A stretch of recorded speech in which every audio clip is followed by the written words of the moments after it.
Halo, Assalamualaikum.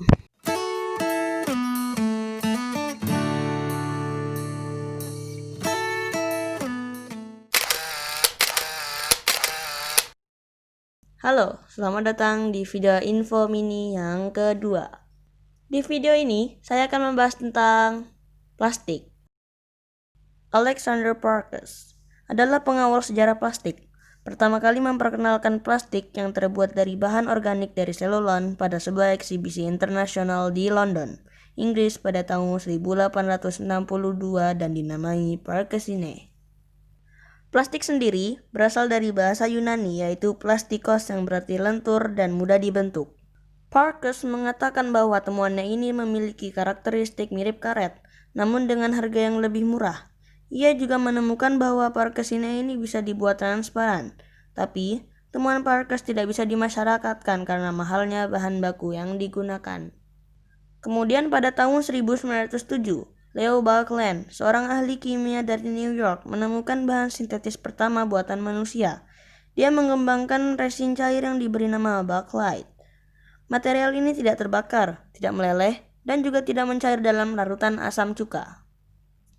Pada tahun 1933, seorang pekerja lab di perusahaan kimia Dow, Rolf Wiley, secara tidak sengaja menemukan plastik jenis lain yaitu polyvinylidene chloride, atau biasa dipanggil saran.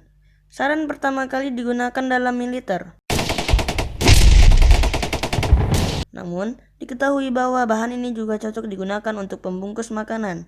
Saran dapat digunakan untuk menyimpan makanan supaya tetap segar, karena saran dapat menempel di hampir setiap perabotan seperti piring, mangkuk, dan panci.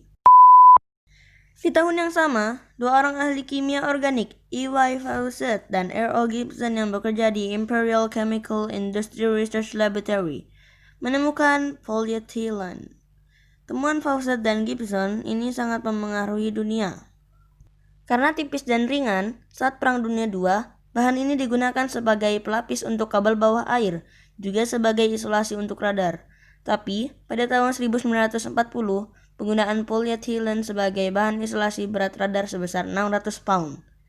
Jika perang berakhir, plastik ini menjadi populer dan digunakan untuk membuat botol minuman, jerigen, tas belanja atau tas kresek, dan kontainer untuk menyimpan makanan. Yang awalnya pembungkus roti, plastik digunakan secara massal pada tahun 1974 saat para perusahaan retail di Amerika seperti Sears mulai memakai kantong plastik sebagai pengganti kantong kertas.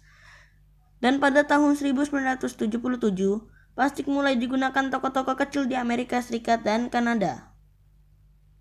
Perkembangan penggunaan plastik mulai naik sejak abad ke-20 secara luar biasa, dari hanya beberapa ratus ton pada tahun 1930-an menjadi 150 juta ton per tahun pada tahun 1990-an, dan 220 juta ton per tahun pada tahun 2005. Sekian video singkat kali ini. Terima kasih telah menonton dan dadah.